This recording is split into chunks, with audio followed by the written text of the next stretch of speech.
नमस्कार. विनय पोद्दार तुम्हा सर्वांचं पुनश्च स्वागत करत आहे आजच्या या विनिंग टॉक्समध्ये.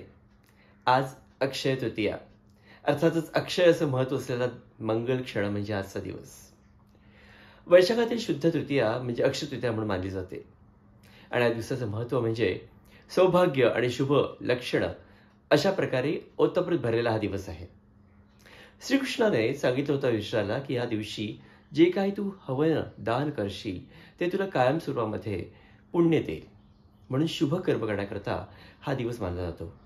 गंगेचा पृथ्वीवरती झालेला अवतार ह्याच दिवशी, म्हणूनच या दिवशी देवांचं आणि पितरांचं स्मरण केलं जातं. देवांचं स्मरण आपण नेहमीच करतो, पण पितरांचं का, तर पूर्वजांकडनं आपल्याला आशीर्वाद मिळण्याकरता त्यांचं या दिवशी शुभकाली आपण स्मरण करणं आवश्यक आहे, पूजन करणं आवश्यक आहे. अर्थात 3:30 मुहूर्तातला हा एक अतिशय चांगला दिवस. 3:30 मुहूर्त तुम्हाला माहितीच आहेत: गुढीपाडवा, दसरा, बलिप्रतिपदा आणि अक्षय तृतीया. या दिवशी सोनं, वस्त्र, शस्त्र, दागिने, गाड्या, घर, बंगला यांची खरेदी केली जाते. संपत्ती आणि सुख याचा एक समन्वय साधला जातो. लक्ष्मी ही देवी आपल्याला माहितीच आहे, मांगल्य आणि संपत्तीचे प्रतीक, पण तिच्यावर विष्णूचीही आपण या दिवशी पूजा करतो. अर्थात आजचा दिवस हा अन्नपूर्णा जयंती, नरनारायण ह्या जोडदेवांची जयंती, हुयग्री जयंती आणि परशुराम बसवेश्वर यांची जयंती म्हणून मानला जातो. आपल्या व्यासमुनींनी महाभारताची रचना करण्याकरता सुरुवात केली तो आजचाच दिवस. अर्थातच आपले गणपती बाप्पा लेखनिक म्हणून लाभले हेही याच दिवशी त्यांना महाभारत करता.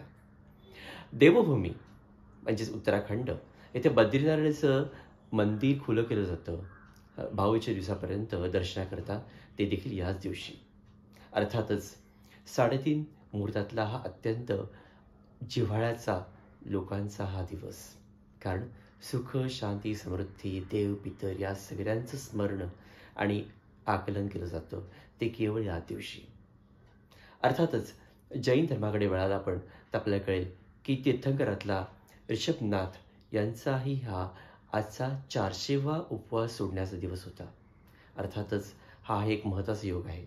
आणि आपण मागे म्हटलं होतं चैत्रगौरी, चैत्रामधली पार्वती जेव्हा आपल्या माहेरी येते तेव्हा चैत्रगौरीमध्ये तिचं आपण हळदी कुंकू करतो आणि सुवासिनीची पूजा करतो. त्यांना आंबा हे फळ दिलं जातं, कारण हे या निसर्गातलं महत्त्वाचं फळ आहे. आणि अर्थातच डाळ, हरभरा आणि मोगऱ्याची फुलं ही त्यांना दिली जातात. त्यांची पूजा केली जाते, स्मरण केलं जातं आपल्या घरातल्या सुबत्तीचं एक वार त्यांच्यासमोर राहून, आणि लक्ष्मी आपल्यावरती नेहमीच प्रसन्न व्हावी चैत्रगौरीच्या निमित्ताने. अक्षय तृतीया हा आजच्या हळदीकुंकाचा शेवटचा दिवस. आणि जरा वळूया निसर्गाकडे. निसर्ग हा नेहमीच त्या ऋतूप्रमाणे आपल्याला काहीतरी भरवून देत असतो, आणि म्हणूनच अक्षय तृतीयेला आपलं राष्ट्रीय फळ म्हणजे आंबा हा पिकतो, आणि म्हणून आमरसाचा नैवेद्य हा देवाला दाखवला जातो आणि लोक आमरसाचा आनंद या दिवसापासून सुरू करतात.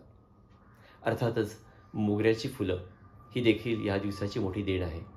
सुगंध आणि अर्थातच आमरसासारखं फळ हे अक्षय आनंद अजून द्विगुणित करतो. तुम्हा सर्वांना अक्षय तृतीयेच्या अक्षय शुभेच्छा, आणि तुम्हीही भरभराटीच्या रस्त्यावरती नेहमीच चालत राहा हीच एक सदिच्छा. विनय.